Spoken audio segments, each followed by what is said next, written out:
In this video, I'm going to talk about how to think to manifest, okay?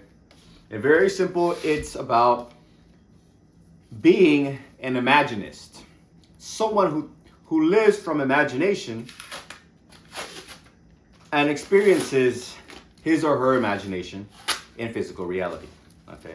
So physical reality is seen, interpreted as a shadow of imagination, okay? A shadow of imagination. So I'm going to explain how this works. Neville Goddard explains how this works. So let's get started. Stay to the end to really understand this concept and if you're ready to learn and apply. I will be going over a long quote that Neville Goddard shares in his book and two stories that he shares in his book. And in the end, I'll give a little bit of my testimony. Okay. So let's get right to it. Here's the quote, okay?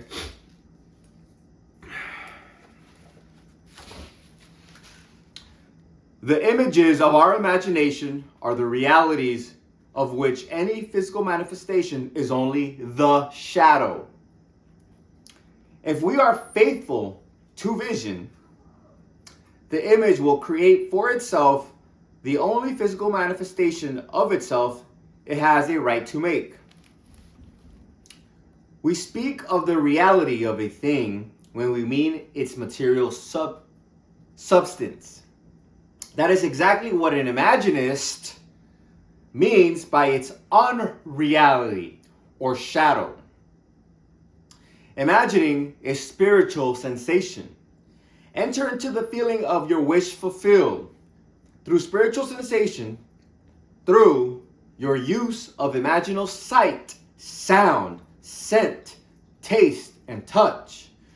You will give to your image the sensory vividness necessary to produce that image in your outer or shadow world. So the imaginist is somebody who uses his or her imagination to create the shadow or the physical manifestation, okay? Or what some people would call the reality of a thing. But to an imaginist, reality or the physical substance of something, the material substance of something is a mere shadow of the imaginal sensation. The imaginal hearing, the imaginal tasting, the imaginal sight, the imaginal touch. All imaginal experience is but a shadow of, no, all imaginal experience produces what people call physical reality, material substance. Okay.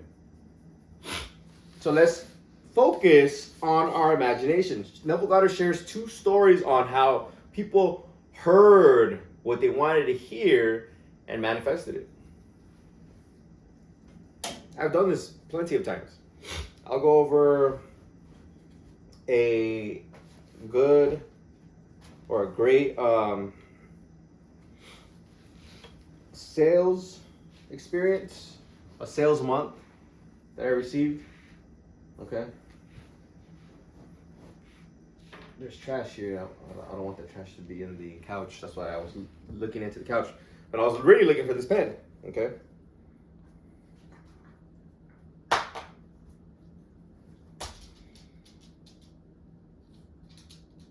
Okay, so here, let's get started.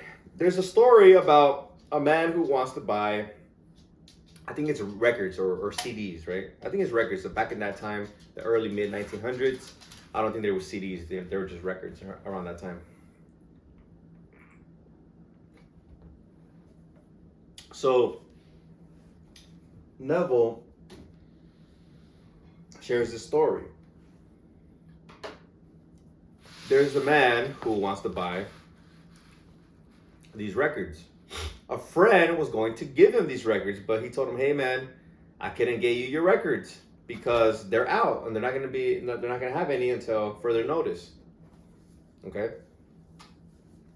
And knowing how to use imagination, because he's an imaginist, learning from Neville Goddard, he said that he laid down in his home, like flat. I don't know where he laid down, but he laid down flat in his home and imagined himself walking in and asking the clerk, "Do you have these records?" And he replies, "Yes." And he did it over and over and over and over and over and over again until he got it. Okay. This dude just ate some popcorn. It was popcorn that I had left in the side. Ate popcorn. Dogs can eat popcorn, not a lot, but they can. Here's a little bit what it says. I determined to prove your principle again by getting the album I desired so intensely. Lying down in my living room, I mentally walked into a record shop I patronized, and I asked the salesman, whose face and voice I could recall, "Do you have Flagstaff Complete I sold?" He replied, "Yes, I have."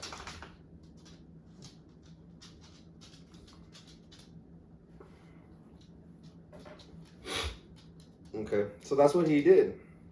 And it turns out slightly different, and I'll explain to you right now how it came out slightly different, but it did manifest.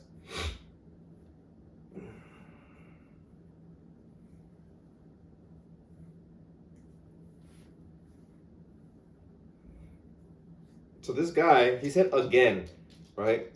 He's writing to Neville Goddard, or he's speaking to Neville Goddard, and he says again. So he's used this before, okay? And I've used this before. So when you feel the reality of something, you feel the relief, a sense of relief. It's amazing because you know you've got it, because you're no longer wanting it to an extent, and you feel good because you have the feeling of it if it was already accomplished. For example, my car had a check engine light a couple months back, and I didn't do anything to it to get rid of the check engine light. What I did was, I think there's an animal outside my door. Hold on, hang tight, guys. Destiny, go ahead. Go ahead, what's... Oh. Oh, okay. I thought I heard something out here, that's why.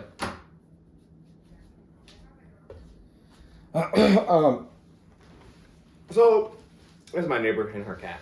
I think her cat was scratching my door. So, this guy goes to the store. Now he's walking in physically, right? He feels relaxed, feels the relief of having accomplished his desire and imagination. He felt the relief, like, it's real. And, oh yeah, my Dodge Challenger. When I would imagine myself already like starting the car and it had no more check engine light, I felt relief. Like, I felt relief. And I carried this feeling with me, like here in my solar plexus, and kind of like Neville Goddard teaches, carry it like as an aroma. So, I feel the relief. Open my eyes, okay? I still haven't seen the physical manifestation of it, but I feel it already, okay? And that's how you get anything, through manifesting with imagination, okay? And so later on that day, I start my car, no more check engine light.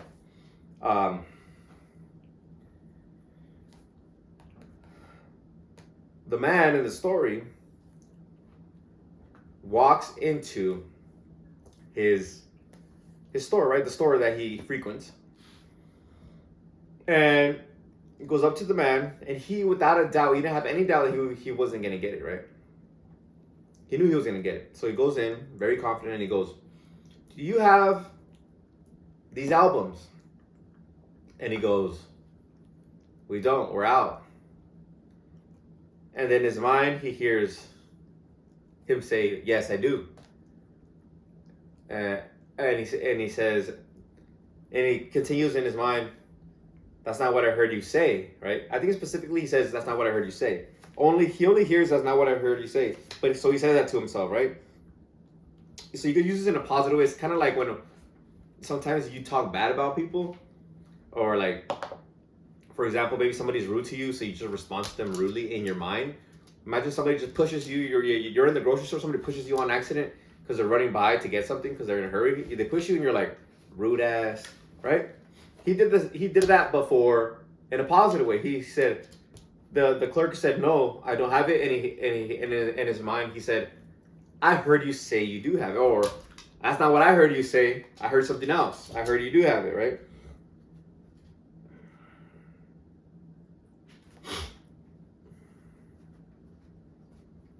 So he goes, do you have the album?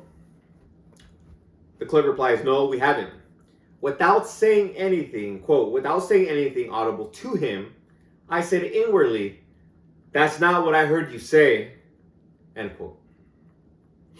Okay, and so when he turns to leave the shop and he says, if you don't have the, this was just farted, that's why I stopped. If you don't have the album, you shouldn't be advertising it because there was an advertisement. Or he thought it was an advertisement. And he goes, oh, you're right. So the clerk goes over there, gets the advertisement. It's not an advertisement. It's an album. And it has all the discs. And he goes, actually, this is an album. Here. And he goes, all right, cool, great. And he buys it and he heads out. Coincidence? Hell to the no. Hell to the no. This is why there's a story in The Happiness Advantage by Shauna Chor, and I recently saw it on Facebook. Vanessa Van Edwards, a pop baddie who teaches psychology and like charisma. Damn, she's so fine. But she shares this story too of this research discovery. It's people who say they're lucky, right? When you tell them, are you lucky? You're like, yeah, hell yeah, I'm lucky. Who mean it, right? I'm lucky as fuck. Like, I'm fucking lucky, right? They ask them, they ask them if they're lucky, and they say yes. And those who say no, they test it, right? Those who say no, those who say yes. So they're asked to look through a book or a newspaper, and it says, count the amount of, I think, windows or something like that. Count the amount of windows you have that you see in this book. Don't quote me on what they're looking for, right? So they go, okay, all right, that's their objective. So they go to one page, they go to the second page, and the second page it says, there's like a post-it note, right? And it goes like, it says, stop reading. There's 200 windows in this book or in this newspaper. So there was a larger percentage of the people who said, I'm lucky, right, to stop there on the second page. Those who said they're not lucky didn't even see that. They missed it. So when you're in a positive vibration, when you declare that life is happening for you, that you're a lucky ass motherfucker, guess what? Life happens for you and you get lucky. Okay? And how is this connected to the manifesting? You manifest good things. It's not a coincidence. For him, it was specific. It's not what I heard you say because he had imagined the act already. Okay, he had imagined the act of him hearing the clerk say, yes, I have it. So he says, that's not what I heard you say, right? I know I got it. I know I'm lucky. I know I create. I know I'm the operant power, and I operate imagination, right? So he's saying these types of connotations with that one sentence. That's not what I heard you say. Because in my imagination, I've seen it, I've ran it, I felt it, and I know I'm the operant power. I operate imagination. Imagination doesn't operate itself. This is my second or however multiple time that I'm manifesting. In the letter that he wrote to Neville or in the conversation, he tells him, again, I decided to test the principle again. That imagination creates reality. And so he gets it. Not a coincidence, man. None of this stuff is coincidence. Like, I want to share something about, so there's this girl who I like. Let's call her, oh, man, I love thinking about her. Let's call her Andrea. So in my imagination, I'm walking Andrea to her car. And then I hug her and tell her, here, hug me. I tell her, hey, kiss me. I tell her, hey, I'm gonna go for it. She's like, no. Oh no, she said that earlier, but in my imagination she didn't say no. She was like, I was like, hey, I'm gonna go for it. No, I'm not gonna go for it. I'm gonna go for it. No, I'm not. I'm gonna go for it. No, I'm not. But she knows, because I have her close. I'm gonna kiss her. So I did that this morning with another girl who loves me. All right, who loves me. She spends time with me. She wakes up early. Today was like one of those days where I think we lose an hour or something like that, or we gain an hour. To me, it doesn't matter. I wake the fuck up. When my alarm goes off, beep, beep, beep, beep, I'm up. Maybe not just roll out of bed and jump up, but I'm like, my eyes are open. I'm like, all right, let's go. I got this, baby. I got this, The only times I really stay in bed is when I wake up earlier. It's like 2 a.m., 1 a.m., and my alarm is for 3 a.m. Well, right now it's at 3 a.m. And I'm like, what the hell? The helly? It's 1:30, man, I'm going back to sleep. I'm not going to get up. But if my alarm goes off, I wake up, and I'm up, and I'm like, I'm awake, and I'm laying in my bed, and I'm riffing off positive shit. Life is happening for me. I'm loved. I'm loved by a fit baddie. I have more money than I can ever spend. I'm rich. I'm a multimillionaire. I have this, I have that. I'm wealthy. Isn't it wonderful? Isn't it wonderful? Isn't it wonderful? And then I get up. 5, 4, 3, 2, 1. Let's go. So when I go to 5, 4, 3, 2, 1, 0, it's time to get up. I don't get to 0, but I go 5, 4, 3, 2, 1, boom, up. Same with working out. Sometimes when I'm in CrossFit, CrossFit is so challenging, but it gives you that positive attitude, because when you do something positive and something challenging for yourself, it makes you feel good. So I'm like, 5, 4, 3, 2, 1, ah! I lift a power clean, or I snatch it, whatever it is. The barbells are tough, man. Barbells are fucking tough. And so, how did I start talking about waking up early? But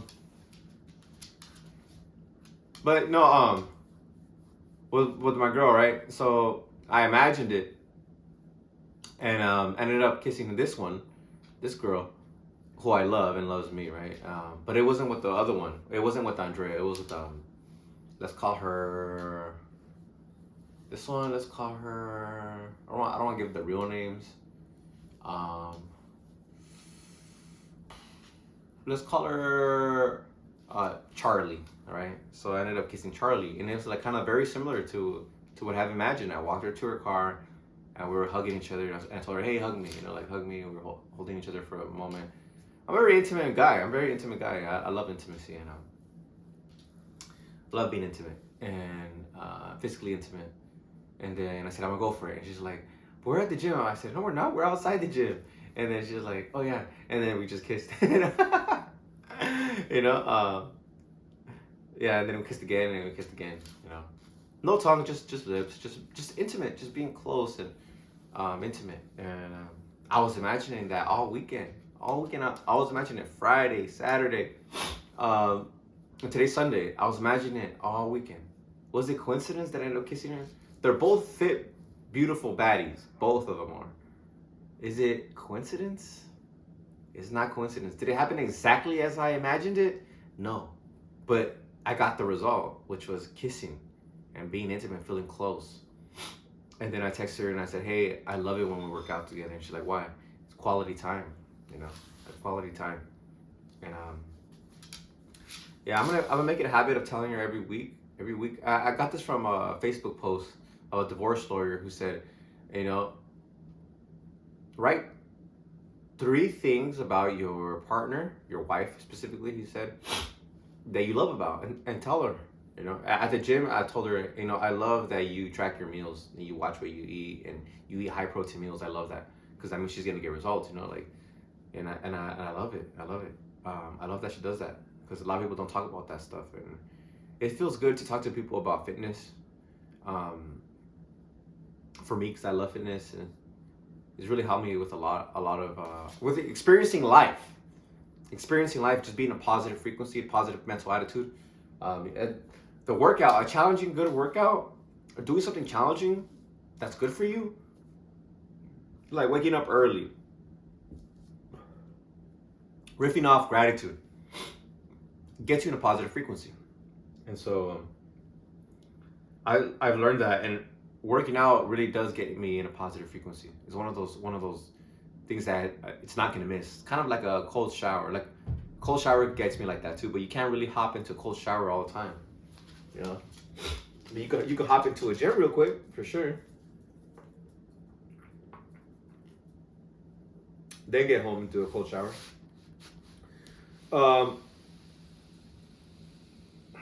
Just like the story, you have to experience the stuff in imagination. When it happens, it might not be exactly as you pictured it, but it's gonna happen, right? See the end. The universe is working for you. You know, it's making the ends to the best. Yeah, it's here's a quote that I like to say, a credo. Life is happening for me. So everything is happening for me.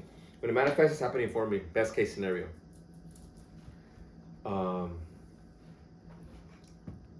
Another thing.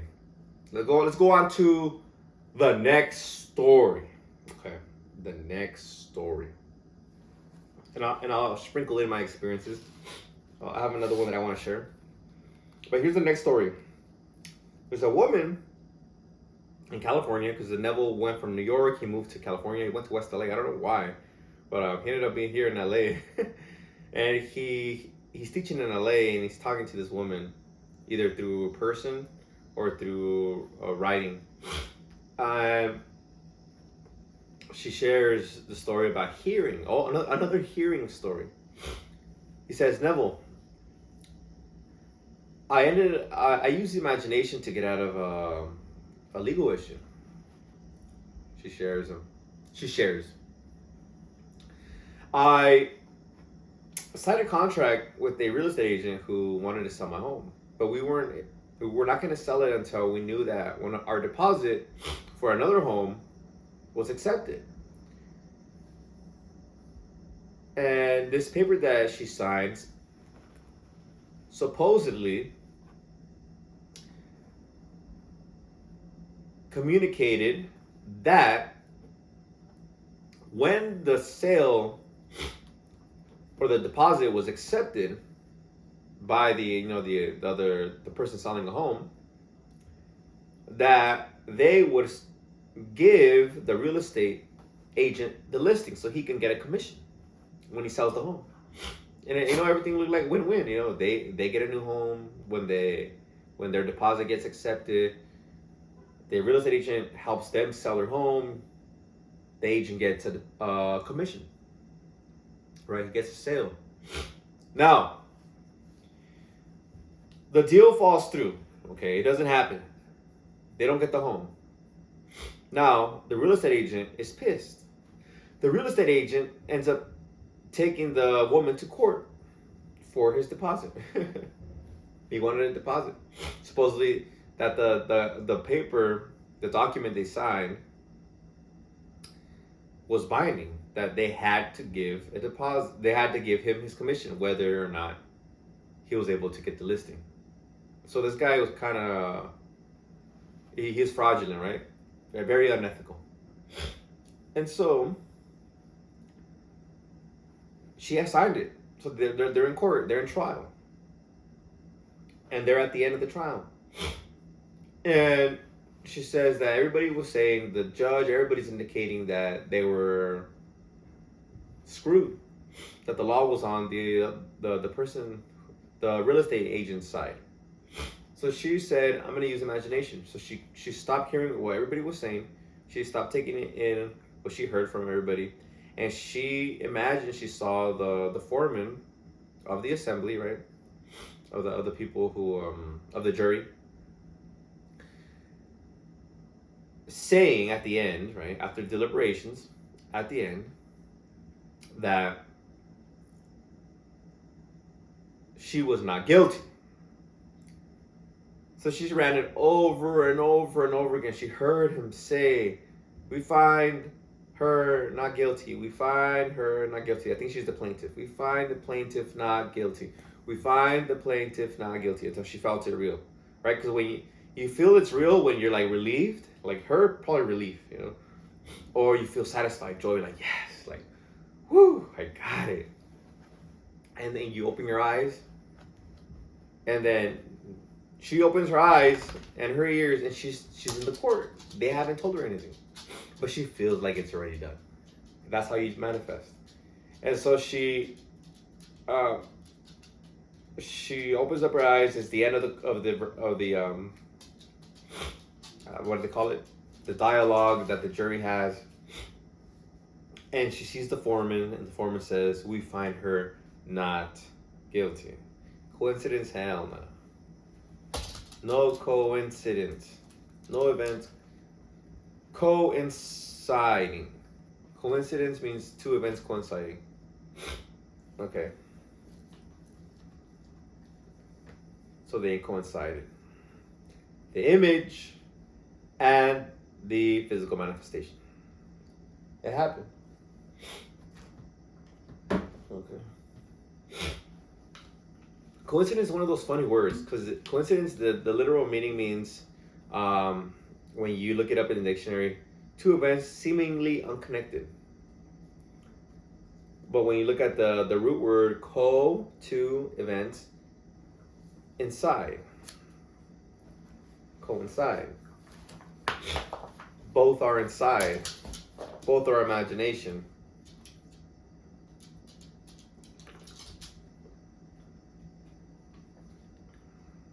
Events coinciding.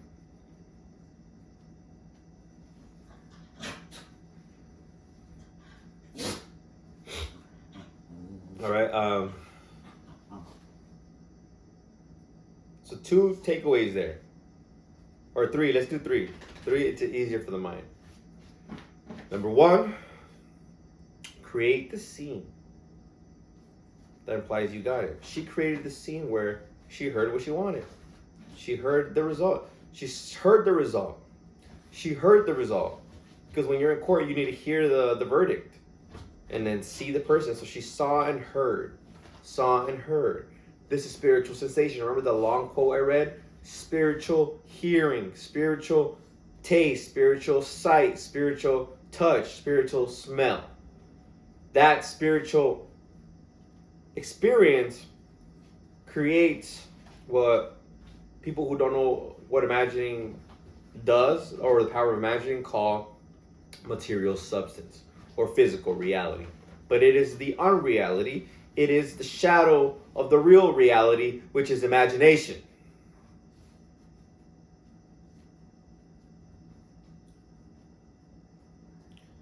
All right.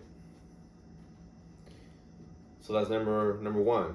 Create the scene of what you want to hear, see, taste, touch, smell. Okay. Where you're already hearing, tasting, touching, smelling what you want to hear, taste, touch, and smell. Okay. And experience it in imagination.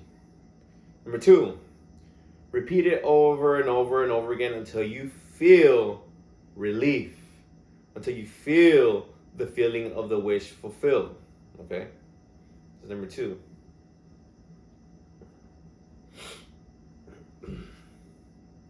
And number 3, don't just listen to me. Do it. Okay? Apply this for everything. Whenever the next problem that comes into your physical reality, manifest it through imagination. Okay? My Challenger had broken down like a week or 2 ago. It had an electrical issue, but I got a mechanic to fix it. And I imagined myself driving my Challenger and being happy that it was fixed. And also, like, my Challenger is fixed. I'm holding the steering wheel, listening to the music. I see the dashboard. All spiritual sensation, spiritual sight, spiritual hearing, spiritual touch. I didn't smell anything, but other than that, but I had everything else: hear, taste, touch, smell. Or I guess smell and taste. I didn't. It's just hearing, feeling, and seeing. And I talked to myself from that point of view. I said, my Challenger's fixed. I'm loved by a fit baddie. I'm loved by a fit baddie. Right? I'm loved. And I said, I have more than enough money. I'm living in my highest timeline. So I'm looking at some scooters here. I have some scooters that I'm charging, electrical scooters. My friend at the restaurant where my car broke down had let me borrow a scooter. But then he sold them to me. He sells scooters, and see, I had experienced something that you would think is not a good thing, but so much good came out of it. So I learned how to manifest a lot of things. The repair, manifested a free car ride, manifested these scooters now have more joy, more fun. I have so much fun riding these scooters. They're so fun. And it's all because of that experience, So there's always good coming out of experiences, no matter how maybe unfortunate or maybe not something that you'd like. Like I didn't want my car to fucking not turn on, but so many good things come out of it. Okay, because I transmuted it through my beliefs. My beliefs. Life is happening for me. Best case scenario. I can overcome anything. I'm living in my highest timeline, and I repeat that in my imagination. I'm driving. I'm living in my highest timeline. I'm loved. Yes, I'm loved. I realized that I've always wanted to feel love. I just wanted to feel love, and now I gave it to myself, because you close your eyes and feel that experience of love. The reason I work out and raise my frequency is because I want to feel love. And when I work out, I feel love. When I give back, when I do these videos, I feel love. All I'm doing is being in a love frequency. When I'm with my fit baddie, I'm holding her, I'm kissing her, I feel love, and I'm giving the love. I'm not only feeling it, I'm also giving it to her. I'm feeling love. She's being intimate with me, holding me, kissing me. And so she's also feeling love because I'm also hugging her and kissing her. I'm feeling joy, she's feeling joy. And it's amazing, like, it's all about love, man. Love. Just love, love, love, love, love, love, love. Okay? That's one of the highest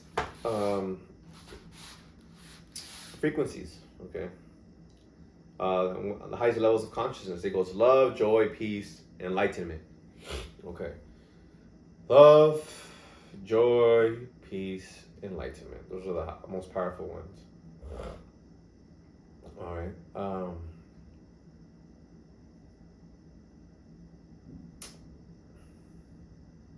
And then I want to share how I experienced hearing. This was a very specific hearing manifestation.